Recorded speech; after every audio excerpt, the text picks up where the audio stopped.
The best way to learn a language? Immersion, living where the language is spoken and using it every day. But if that's not in the cards for you this year, you can still learn a language the second best way, and that's with Babbel.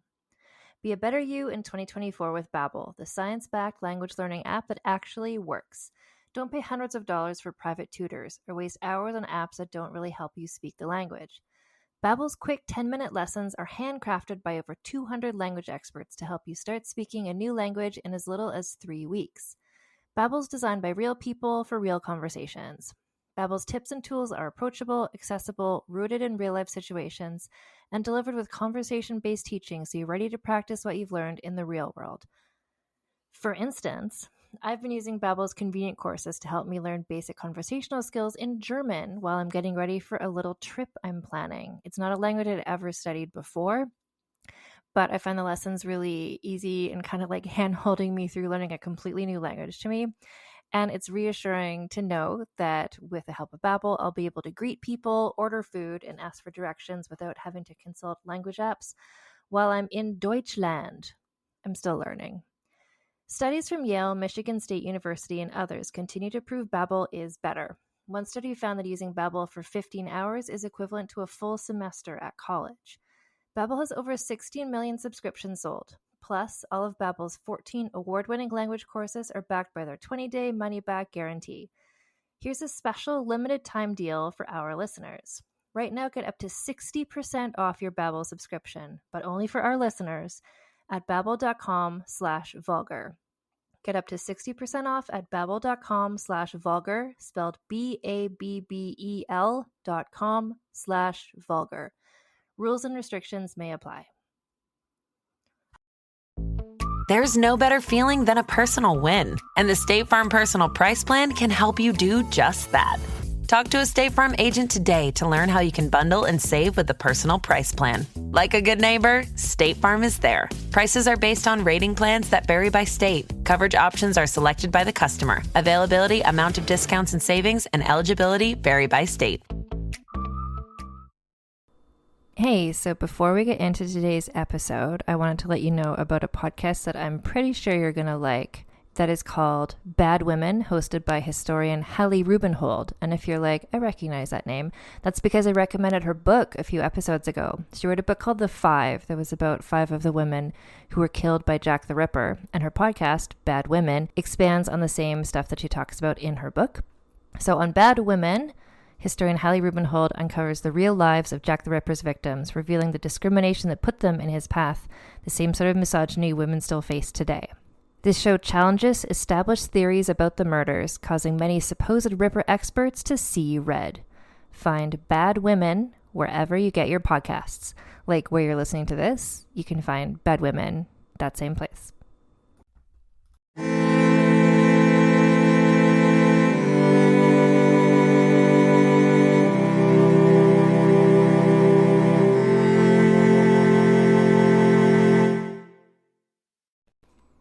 Hello and welcome to a super special Halloween episode of Vulgar History, a feminist women's history comedy podcast hosted by me, Anne Foster. And so we're going to be having 3 Halloween episodes leading up to Halloween itself. And when I was looking to try and figure out what would be good topics for this, who were not people we'd already done, like maybe re-listen to the Elizabeth Bathory episode because that's pretty Halloween-y. I was looking at just women who had been accused of being witches for a start. And so many of these stories are like not the sort of stuff we do in this podcast, really. They're just sad. It's just women who, mostly for like property reasons, were accused of being witches and then they were executed, and it's all depressing. So that's not what I felt like doing for this podcast. And then when I was looking through to see, there's this really good book that is called Royal Witches, Witchcraft and Nobility in 15th Century England by Gemma Holman, which I'll link to in our bookshop page, which reminded me about how many women circa the Cousins War, aka War of the Roses era, were accused of being witches. And that brought me to the fact that I haven't done an episode about Elizabeth Woodville, and so that's who we're going to talk about today. She's a woman who was maybe you know what? Like, maybe she was a witch. Maybe she wasn't a witch. If you watch the White Queen, the Stars miniseries, and or like read the book The White Queen by Philippa Gregory, then you'd be like, oh yeah, she was literally a witch. She did magic. Because Philippa Gregory, that's what's so great about Philippa Gregory stuff. She just finds every rumor ever written about anybody and then writes a story as though all of that really happened, and maybe it did. Anyway, Elizabeth Woodville rumors were that she was a witch, because for reasons we'll get into, but her story does not end with her being persecuted and executed. And in terms of this podcast, that's as close as we ever get to a happy ending, really. So, I also looked at, I just mentioned Philippa Gregory. She co-wrote a nonfiction book called Women of the Cousins' War. And there's a part in that about Elizabeth Woodville as well. I also got some info from Wikipedia, because Elizabeth is a much more well-known figure than we often look at on this podcast. And it's great. I didn't have to dig so much to find out some information about her. So off we go. Elizabeth Woodville.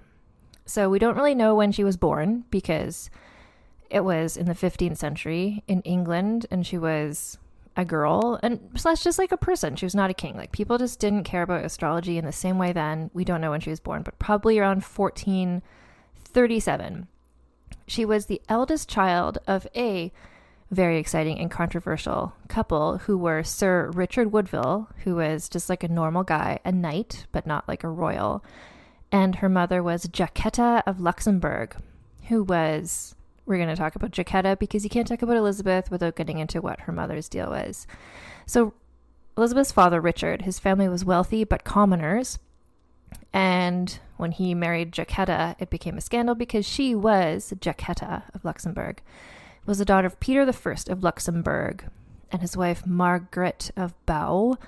Their family, the of Luxembourg family, claimed legendary descent from the water deity Melusine through their ancestor Siegfried of Luxembourg, who had been alive like 500 years before.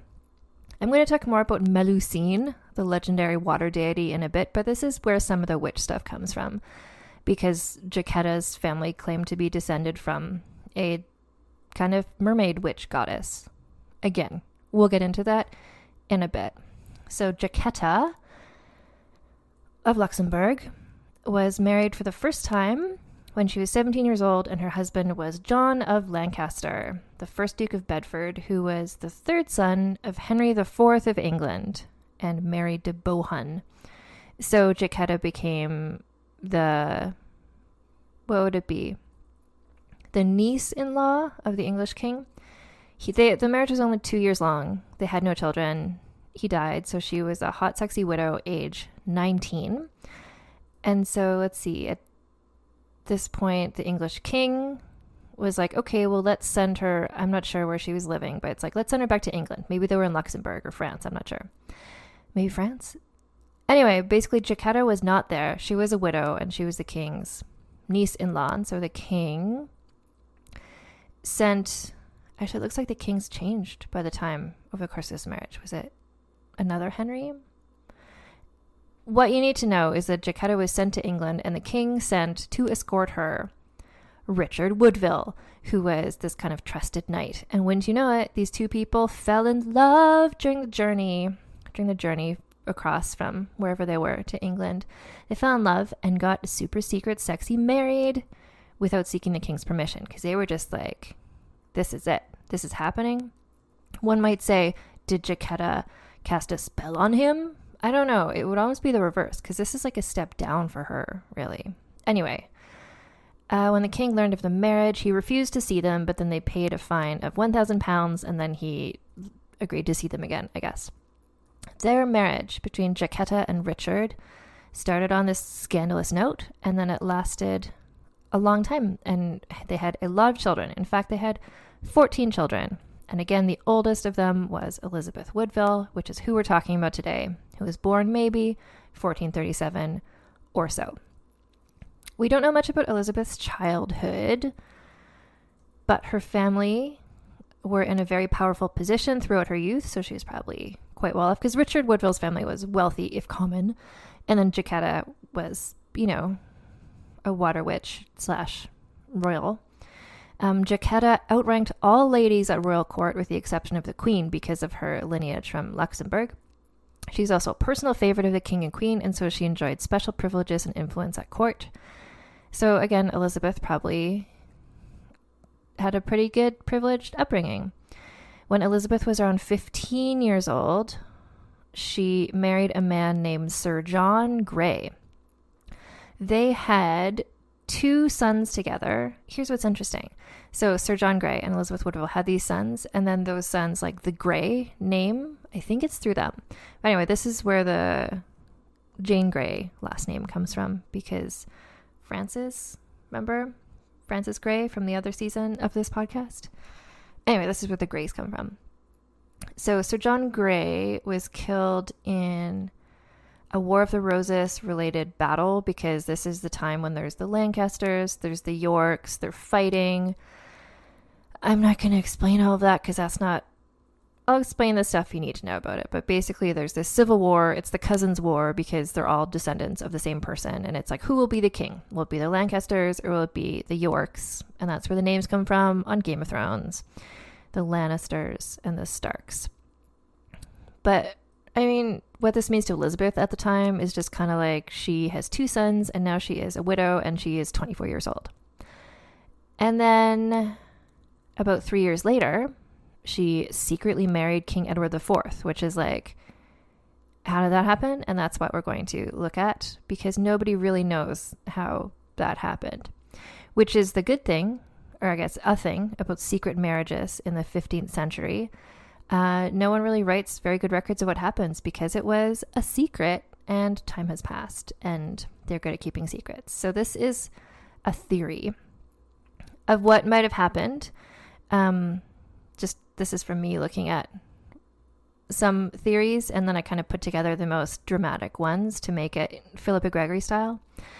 But honestly, like knowing the people involved, the era, I think this is probably pretty similar to what happened. So, Elizabeth's husband, John Grey, died in 1461, and he had been fighting for the Lancasters against the Yorks, and then this meant that the Yorks, who were more in control at the time, took away the dower lands that Elizabeth should have inherited as his widow. So she was now, because he died on the wrong side of the battle, they took away those lands, which we've seen happen to so many other women. It's like, just because your husband did something, then you are screwed over. So this left her homeless and her sons without any inheritance. So again, 24-year-old widow, single mother, who was also apparently like very good looking. If you look at portraits of her, I mean, based on the portraits of her are sort of like in between those sort of portraits from Fredegund era, where it's just like very sort of like, this is kind of what the person might have looked like, but they're very sort of like interpretive. But this is pre the portraits from like Henry VIII time, when they look almost photorealistic. So the pictures of Elizabeth, she kind of looks like Elsa from Frozen. She's got very exaggerated features. She has very big eyes and a very little chin, and she's very pretty. But clearly she was both beautiful and charismatic. Or maybe, the sort of charismatic where, like, who cares what you look like? So in the Wikipedia article, it says that somebody said that she had heavy lidded eyes like a dragon, but that's cited to a book from 2009. And so I'm not sure. Clearly nobody at the time, I don't know, maybe they did say she had heavy lidded eyes like a dragon, but it's sort of a Cleopatra thing where she got so much influence. People are like, well, it must be because she was really sexy, because otherwise why would men do what she said? Because she couldn't have been like competent and persuasive. Or was she a witch? So anyway, she's 24 years old, 2 young sons, homeless. So like so many millennials today, she moved back home with her parents because there's literally nowhere else for her to go. But she had a plan to try and one-on-one convince the king to restore her land and her son's inheritance. And her plan seemed to rest entirely on her powers of persuasion / maybe beauty / witch powers. Just a stunning amount of self-confidence. However, she thought, like, if I just explain this to the king, like, he will listen to me. So she took her 2 young sons with her and went to sit under a tree where she knew that King Edward would be passing by. And this is King Edward. This is like hot young King Edward. He was young, handsome, single. I said handsome, but just like he was a hot young king. If you watch the White Queen on the Stars, he's played by Max Irons. And so ever since then, I'm just like hot young King Edward. So he came by on his horse, just as she had thought, or because how she had made him with her witch powers. And so she's just like, oh, hey, I'm just like this lady under a tree. She like waved him over, and he was like immediately apparently entranced by her. I don't know, maybe he was just entranced by the fact that by this like wild plan she had to just like wave him down under a tree. But apparently he fell instantly in love with her because she was amazing, which she was. And he was like, I want you to become my mistress. Like, they just met. And she was like, I want you to restore my land and my son's inheritance. And then he was like, well, what if you marry me? And she was like, okay, because then she'd have a home to live in and money. According to the various stories about this legendary meeting, part of this might have involved one or the other tried to stab the other one. So it was her plan to like threaten him with a knife. But something happened under this tree, and Elizabeth Woodville emerged as the fiancée of hot young King Edward. And this was notable and rule busting in several crucial ways. So number one, she was English / her mother was from Luxembourg, but she herself is English. And the King of England had never married an English woman before, because the point of marriages for kings was to cement alliances between different countries. So that's why the queens were always from Aquitaine or France or other places. So she was the first ever English woman to marry the king. I feel like, I didn't write this down, but it was something like there wasn't another English woman who married the king until, I want to say, Anne Boleyn, something like that. And then after that, not until like, anyway, it's notable because this is a very rare thing to happen. The other important rule-busting thing is she was not royal. Like, her mother was sort of royal adjacent in the sense of Luxembourg, but she was a Woodville, and the Woodvilles are technically commoners. And then they got super secret, sexy married, just like her parents had. And this was also a huge change from normal, because usually, like, you know, the entourage comes, the like teenage girl comes from some other country, and there's this huge thing. But royal marriages were usually celebrated with huge parades and tournaments and hundreds of guests. And one of the reasons, you know, it's exciting, a wedding, it's a good time. But also you wanted to make a big deal of it so that there was no doubt that like this marriage had happened, so nobody could call into question the legality of it. And we're going to see what happens when you are a king and have a secret, sexy marriage. In fact, hot Edward and Elizabeth only had 4 guests at their tiny ceremony. Her mother, Jacquetta, 2 ladies' maids, and the priest who married them. And none of them were about to tell anyone what happened because this was sort of treason adjacent. There is also the concept that potentially Edward wanted to have sex with Elizabeth, and so he pretended to marry her so they would have sex to trick her, which was also the plotline in an episode of The Fresh Prince of Bel-Air one time. But I don't know, like if Jacquetta was at the wedding, I don't think she would have let it be a fake wedding. Although maybe she would have, because she would have known the benefit of having a daughter who was the king's mistress. So the whole thing is kind of like shrouded in what was this? They met under a tree and then they got married. Her mom was there, but like, does that mean it was a legitimate marriage? Although this was an era where I think 2 people could just like clasp hands in a field and be like, we're married, and then they are. Like the whole witnesses thing. Like it's Catherine Gray vibes. So they were secretly married, maybe, and Edward didn't tell anyone for months and months. So they were like, this is such a reverse of usually it's like they got married and they didn't tell Queen Elizabeth for months and months because they knew she would be bad. But this is like literally the king himself has a secret wife. Like, I love this. I love the secrecy. I mean, for scandaliciousness, this is pretty juicy. How did they hide it? Like, anyway. So Edward, he's off being the hot king. And his advisor, Lord Warwick, who you might remember from the episode about Margaret of Anjou, that same guy, just always here to ruin everyone's good time. So Lord Warwick was busy trying to sort out a marriage alliance to a French princess because he thought he had this young king, and it's like, this is a great way to like ally with another country. And Warwick is just like, how about her? How about her? And Edward's like, I'm not feeling it. But he would never say like, because I'm already married. But eventually he was like, Warwick, I can't marry a French princess because I'm already married to an English woman who is maybe a witch. And Lord Warwick was so mad. He was so mad about this secret marriage that he turned against him. Like, he was his most loyal whatever. Turned against him, never forgave him, switched teams.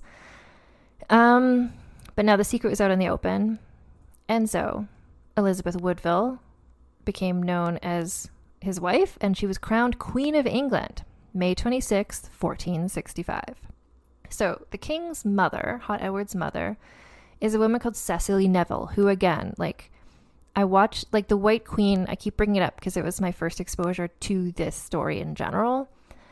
So I really just codified what the actors look like in that to who the real life people were. And the woman who played Cecily Neville has these incredible hats.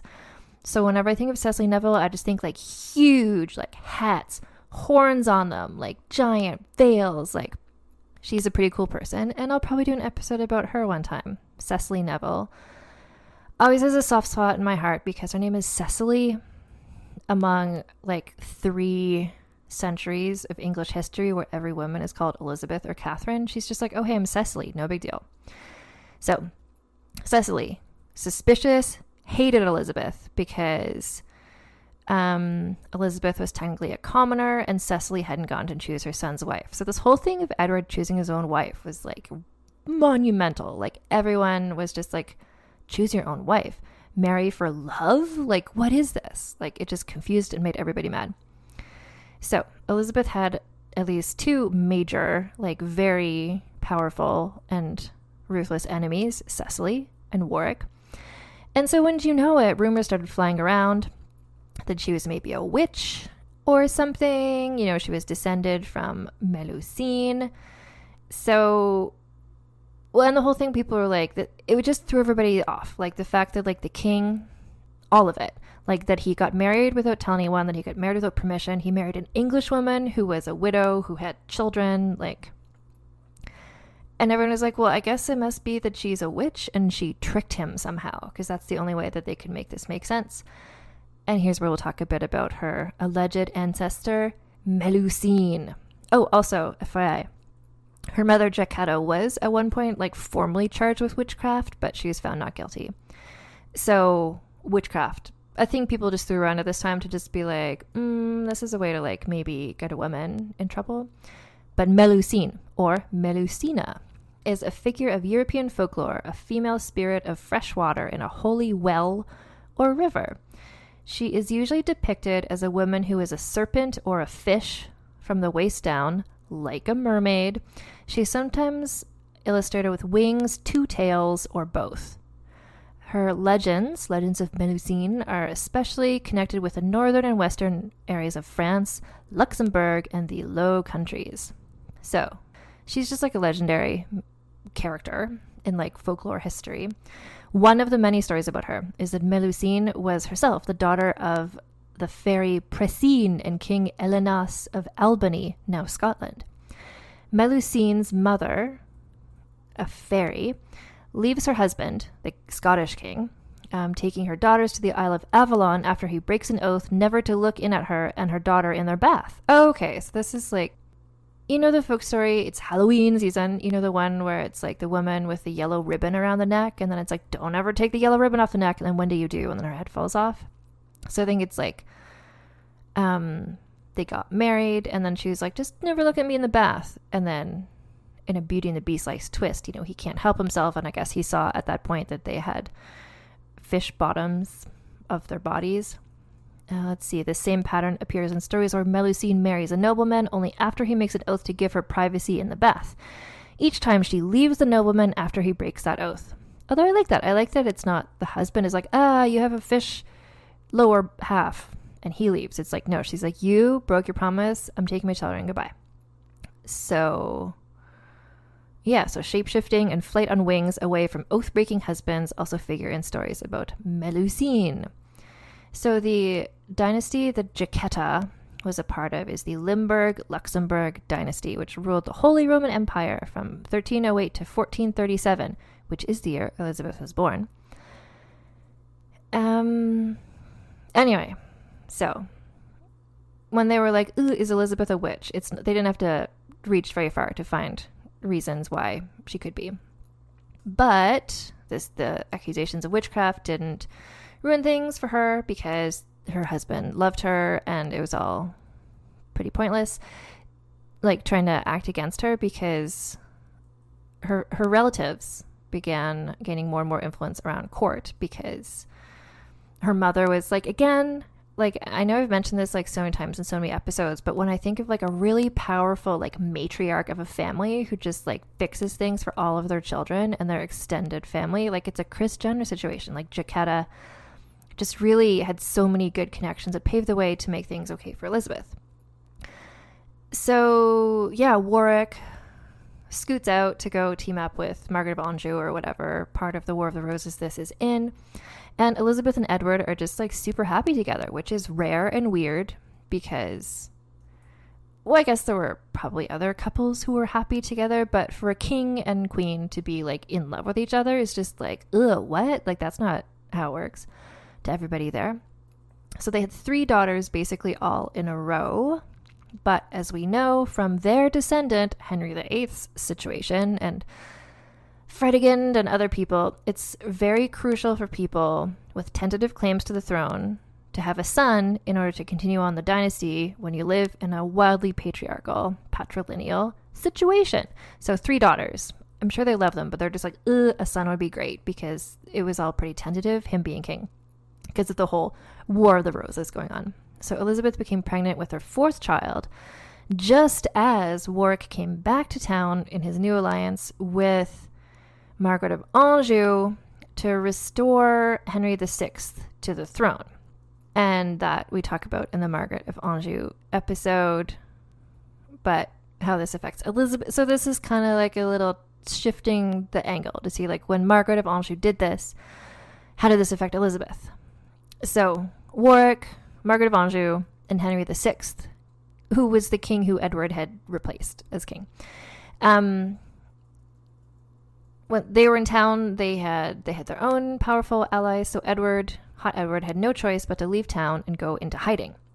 Elizabeth, pregnant, described as hugely pregnant, so like getting pretty close to giving birth, was left to fend for herself. So, I mean, maybe that was the best option for both of them. I'm like really hot Edward, Elizabeth apologizing here for them, but I feel like he had to leave because if he was killed, that's it.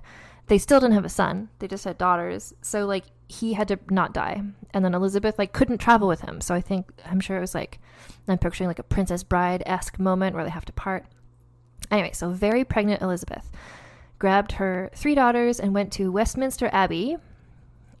And because there was the sanctuary thing. And luckily they were not up against Fredegund in this situation because the people all around her respected sanctuary. So this actually worked. So the thing, like the sanctuary thing, where if you're in a church, nobody was allowed to arrest you when you were in there. So it was the safest place for them to be. And in fact, she gave birth to her first son with Edward in the church. Oh my God. No, she grabbed all her children, her 3 daughters, her 2 sons who she already had, and then had another son. Gave birth in Westminster Abbey. She named this son Edward after his dad. And an appropriate name. At this point, she didn't know if she was going to ever see her husband ever again. And if she did, I'm sure he'd be like, oh my God, you named the boy after me. It's so cute. So an epic situation of her resiliency. It took a while, but finally Edward, he didn't just leave town and hide. Like he left town and hid, but also like put together an army, etc. So he rode back into town with his army, defeated Warwick, Margaret of Anjou, Henry VI. Killing Warwick, he grabbed the crown back and the throne back and became king again. So it's this weird period where the king was like Henry VI, Edward, Henry VI, Edward again. So, and he got to reunite with Elizabeth and like meet his son. So, but also, as much as I like ship these two, it was a time and a place, and he was a king, and he was not entirely faithful to Elizabeth, but that was an arrangement that they're both okay with, and I respect it. So she kept busy having 4 more children. Like, this is like, remember Jaquetta had 14. Elizabeth has had, wait, let me see. The 2 sons, 3 daughters, him, and then 10? My goodness. So while she was busy being perpetually pregnant, Edward took on various mistresses, and that was just kind of the status quo for a while. Like, everything was chaotic, and who's going to be the king? And the king is changing like every 3 minutes. But now it's sort of like everything's in place. Like, we're the king and the queen. We have numerous children. But then suddenly, so that was like a couple years of like, okay, everything. But then in 1483, Edward died of pneumonia, and everything went completely bananas. So the whole thing, they had the son. So the new king should have been Edward, Lil Edward. But as we've seen in many instances, having a little boy as king isn't the greatest option when there's power mad, ambitious schemers literally crawling out of every wall trying to take over. So because Edward was still a boy, his uncle was appointed as his Lord Protector, because you need to have the like regent / adult person taking charge. And Richard, who I haven't mentioned before, is, spoiler, Richard III is who he's going to be when he becomes a king in a few minutes. Legendary baddie, a person that a lot of men really like to say wasn't a bad guy. But again, I first encountered him in The White Queen, where he was a bad guy. And if you watch Hollow Crown, which is based on the Shakespeare plays, Benedict Cumberbatch plays him. Anyway, whether he was a good guy or a bad guy, in Elizabeth's story, he was the baddest of bad guys to her. So Richard was paranoid that the Woodvilles would try and seize power from him by making one of Elizabeth's brothers the new Lord Protector instead of him, Richard. So he arrested her brother, and he arrested her son from her first marriage, who I guess was now like an adult-aged person, one of the Grey sons. Elizabeth was kind of like, I don't like where this is going. So she grabbed the rest of her like Von Trapp family of children and went into hiding, kind of like in Sound of Music. So Edward, her son, was still called Prince Edward because he hadn't been officially coronated yet, was sent to the Tower of London, which you're like, wait, what? The jail? But at this point, that was not a jail. That was just like a cool palace where people could go. Or, well, that's where anyway, Richard said, we're just going to put Prince Edward in the Tower of London for safekeeping. Don't worry about it. It's not a jail. It's just like a castle thing. But maybe, anyway, we're getting to what are they called? The little princess in the tower or whatever. So Richard accused Elizabeth of plotting to murder him, which, fair, if I were her, that's what I'd plan to. Because the next thing he did was execute Elizabeth's son and brother, the ones who he had put in jail before. So frankly, like, and I might just be having the after effects of the 3-part Fred again series, but I'm just like, I wish she kind of had, you know? Anyway, so he accused Elizabeth of planning to murder him, which was just trying to make Elizabeth look bad. And then Richard passed an act of parliament declaring Hot Edward and Elizabeth's marriage null and void because of the secret sexy nature of it. Like, there wasn't witnesses, etc. And that meant that all of their children were illegitimate, which meant that Richard, was the one true king of England. And so this is, again, like where the secret sexy marriage turns out to not have been the best way to do things in this era when you were the king. Because one of the reasons royals have huge party weddings is so everybody knows who's married to who. So there's no question about who did what and when. And that's why in some places you have like people who watch the first, what's it called? The consummation, like watch the people have sex so nobody can be like so there's not going to be like an annulment situation later on. But Richard, who would score very highly in scheminess, were I to do an episode about him, and maybe I will on So This Asshole on the Patreon, he was like, Edward had a secret pre-contract to marry some other woman who is now conveniently dead, and so she can't confirm or deny this. So this means he was never legally able to marry Elizabeth because he had this pre-contract. And then he also accused Elizabeth of being a mermaid, witch, or whatever. But then this all kind of went away because everyone was busy with all the rest of the stuff Richard was doing, which is all just kind of like evil things. So somewhere in this whole mess, Elizabeth's other son, so she had, whatever I said, 10 children, the 2 from the first. So she had 8 children with Edward, 2 of whom were sons, and who's named Richard, Lil Richard. So we have Lil Edward and Lil Richard. For some reason, Lil Richard was also sent to hang out with Prince Edward in the Tower of London, and neither was seen again. They became known as the Princes in the Tower, and it's one of these like famous unsolved situations. Like they went into the Tower of London and were never seen again. So presumably somebody killed them, maybe Richard, maybe someone else, maybe they just got consumption, but they just kind of were never seen again. And that's a whole thing. I think at some point somebody found like little boy skeletons in there. So it's like, for sure they died. Like, I don't think they ran off. So her 2 sons, her brother was killed. Her gray son was killed. Her other 2 sons, like, we don't know what happened to them. And Elizabeth is just like, fuck you, Richard. So she's not going to go down without a fight. But also this is where, like, if she had witch powers, I feel like she could have done something more powerful. But what she had was just supreme cleverness, self-confidence, and a lot of good allies.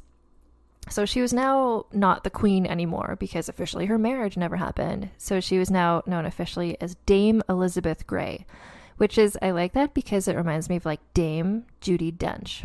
And it's just, there's this movie called like, I think it's called The Dames. It's like Dame Maggie Smith, Dame Judi Dench. Anyway, who's the one with the Dame Diana Rigg? Like everyone who's a dame that I can think of are just like super badass. And I feel like I like this for Elizabeth. Although she should be queen because Richard's the worst. So she looked around at who was around her and who were her allies and who could she use. And then she decided out of everybody, in sort of like an enemy of my enemy is my ally sort of way, she decided to team up with a woman named Margaret Beaufort, who I love dearly. There are a lot of women named Margaret in this story. Margaret Beaufort, she like almost died in childbirth, age 12. She is the mother of the Tudor dynasty. She's a person I'm going to probably end up doing a 3-hour episode about one day. But she's also somebody who maybe, according to Philippa Gregory, is the one who killed the princess in the tower.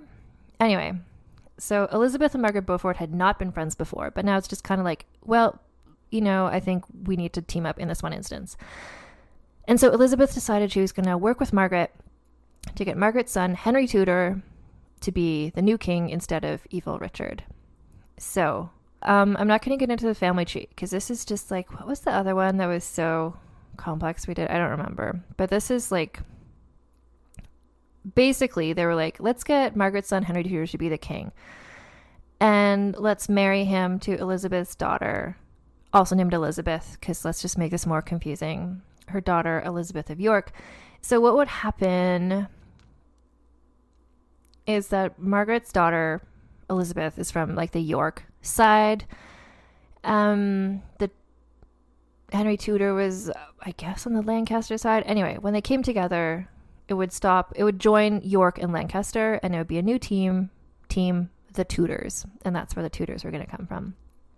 But also it helps because Margaret Beaufort's son, Henry Tudor, has like a tenuous claim to the throne in various ways I won't get into. But Elizabeth's daughter, also Elizabeth, has a much clearer way, like, as potentially to be the heir to the throne because she's the oldest surviving child of Hot Edward and Elizabeth. So anyway, marrying these two people together was just kind of like good for everybody, and on their side, to be like two families joining together, unstoppable.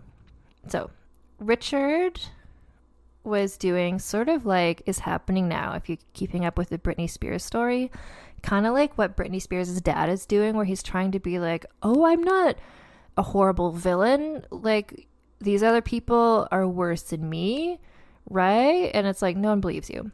So Richard was doing the same thing. He was trying to seem like less villainous. And so he swore a public oath that he wouldn't harm Elizabeth Woodville or her daughters. So Elizabeth and her daughters, because all her sons are dead now, they emerged from wherever they were hiding, not so Westminster Abbey, but somewhere, and they rejoined royal court, pretending like they all didn't hate Richard and blame him for having murdered Lil Edward and Lil Richard.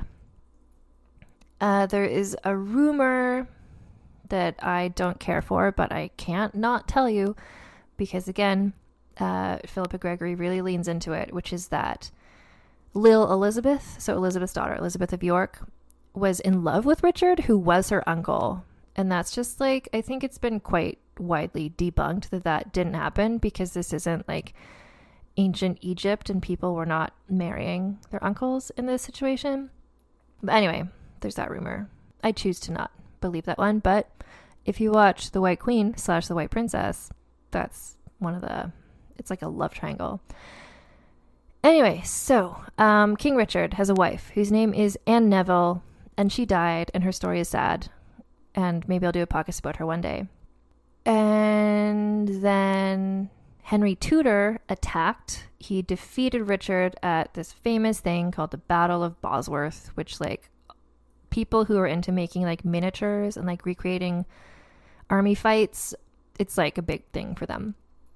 So Henry Tudor attacked, he won, and he became king. Oh, and then this is where he marries Elizabeth of York. So like they were, Elizabeth Woodville and Margaret Beaufort were like, let's marry our kids, but like first let's like kill Richard. Okay, now we'll marry our kids. So now the actual wedding happened. So when this marriage happened, Elizabeth Woodville was reinstated. She was no longer just Dame Elizabeth, but now she's Queen Dowager.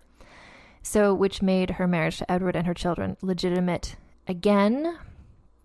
And then after all this, she kind of just goes off the radar. There's not a lot known about her later years, which frankly, like, again, to be like the Britney Spears of it all. Like, I want for Elizabeth to just have some quiet time for contemplation, just like sit on a beach somewhere and just like chill. Like, this is good for her, and I hope that's what she got to do. Her version of this, because I don't think beaches in like England are especially warm year round, she went to live at Bermondsey Abbey for the next 5 years. We don't know why. She had been very religious her whole life, so it's possible she decided to just like devote herself to religious contemplation, which again, her version of just like sitting on a beach. But counterpoint, there was a rebellion in 1487 in which she might have been involved, and the king might have sent her to the nunnery as sort of like a punishment for her involvement. Who knows? She was just like at a nunnery for a bit, and then she wasn't. So... And then she died on June 8th, 1492, aged 55, at Bermondsey Abbey, this place where she went. We don't know why. So in terms of significance, I'm not scoring her, but I'm just kind of like outlining it for myself. So this was the first English royal marriage that happened because of love and lust, not for political reasons. The first time the king like chose his own queen, wasn't just given to her. And I have to think, so their child, one of their children, was Elizabeth of York, who became the grandmother of Henry VIII. And if you just look at the Tudors, like this is where that family kind of starts. Like that's a thing that kept happening quite disastrously. So Henry VIII famously married for love and lust several times, all of which went badly. Mary and Margaret Tudor, so Henry VIII's sisters, both like all the secret sexy marriages, the Grey sisters, it's like this was like the beginning of just the Tudors just making horrible / exciting marriage decisions spontaneously. Like if you think about Mary Tudor, didn't the same thing happen? Like she was married to the Mary Tudor, Henry's sister, not his daughter, who I did the podcast about. She was in France, married the French king, but then he died, and then Charles Brandon came to bring her over, and then they fell in love on the trip. Like this is just like, I don't know if it's a reincarnation or just history repeating, but so Elizabeth Woodville kind of established that precedent. So after she died, super young, 55. I wish she had lived for like much longer. She was buried in St. George's Chapel at Windsor Castle alongside Hot Edward, and across from the bodies commonly accepted to be those of their sons, Lil Edward and Lil Richard. And fun fact, St. George's Chapel at Windsor Castle is the same chapel in which numerous other royal marriages have been held. For instance, Prince Harry and Meghan Markle got married there. And I can't not mention the similarities there, which is like a royal who marries for love to a commoner who's been married before. And then a lot of people got mad at her and accused her of things, but the two of them loved each other a lot, and I like that sort of connection for them. So that's Elizabeth Woodville. We're going to score her, obviously. So in terms of scandaliciousness, I feel like it's not like, again, like having just, if you listen to it, the Fredegund episodes, like no one's going to ever be Fredegund level consistent, ongoing scandaliciousness for decades. But nor should everybody be. Because then what would scandaliciousness even mean if everybody was like that? But Elizabeth Woodville, like the secret sexy marriage, and then like that's the one major scandaliciousness moment of her life. And it's a pretty major one. But it is just one thing. But not to take away from her. So I think I'm going to give her a 7 for scandaliciousness, because it's just one thing, but it's quite a thing. And it led to an awful lot of fallout.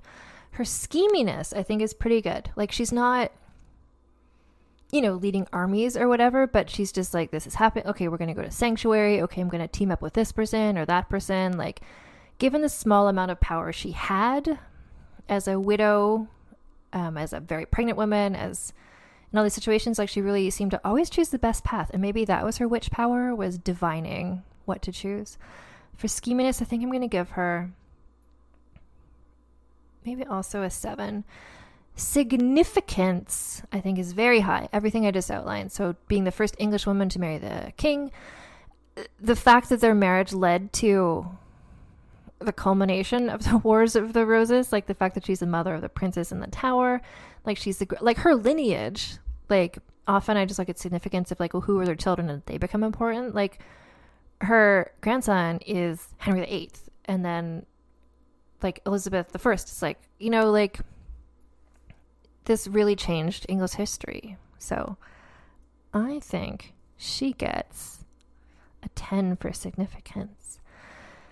The sexism bonus is always a tricky one. And this is where, well, I mean, frankly, I make up all these scores as I go. I do not plan ahead, and I don't remember what I scored anyone else. So it's a very from the gut thing. But the sexism bonus is always to look at people who, from the point of view of like, how much did that hold them back? Like, what more could they have done if they weren't dealing with this rampant level of sexism? And so she did, in terms of like the patriarchy, like the fact that once her husband died and he was on the wrong side, like she became homeless and bankrupt. And then the fact that Richard was able to take over because women didn't have power, like, yes, that all sucks. And she, I don't know, it didn't really, it's tricky. I'm going to give her a 7 for sexism as well. So what does that add up to? That's a 31. I'm comfortable with that. So in terms of the list of everybody, like, and that's the thing, like it all adds up. Like she had this scandal, she had this scheminess, but like the significance is what really took her over the edge here. So other people with a 31. Sophia Dorothea of Sela, Agrippina from ancient Rome has a 31. She is 1 point above Empress Matilda, 1 point above Juana the First of Castile. Like, I feel like I'm comfortable with this placement for her, but also it's my podcast and I decide these things. So that is the first of 3 super special Halloween episodes we're going to be doing. So tune in. I mean, well, check your feed the next couple weeks. There's going to be more witch type discussion. There's going to be some monster type discussion. It's Halloween and I can't not lean into that. So the regular reminders. The books that I mentioned on this episode and other episodes, they're all listed in various lists at the Vulgar History shop on bookshop.org. The great thing about using bookshop.org, this is not an ad, this is just me telling you information, is because they send a percentage of their money to independent bookstores, and it's my preferred site for getting books. And also that's where my lists live. So if you go to bookshop.org/shop/vulgar history, you can find the books I've mentioned here. You can also buy other books. Anything you buy there, a small percentage goes to me to support this show. I've also got my cool new URL for the store, vulgarhistory.store, like vulgarhistory.store, is where we have all of our Tits Out merch, Friday Gun merch, that sort of stuff. T-shirts, stickers, other things. And you can use code TITSOUT for free US shipping, or code TITSOUT10, TITSOUT10 for 10% off if you're not in the US. If you want to support this little podcast, I'm at patreon.com/AnnFosterWriter, and that's where you can pledge various amounts from $1 to $5, and you get various different things. The people who pledge $5 get the monthly special episodes, the So This Asshole episodes, where I talk about men who I hate. And after doing this, I feel like Richard III would be a good one to do for that, so stay tuned. And you can follow the show on Instagram at Vulgar History Pod and on Twitter at Vulgar History. My name is Ann Foster. I hope you're having an okay time of life in the ongoing pandemic, which seems to comprise the entire podcast that is this show. And keep your mask on. Ooh, cute Halloween mask maybe. And your tits out. And I'll talk to you next time.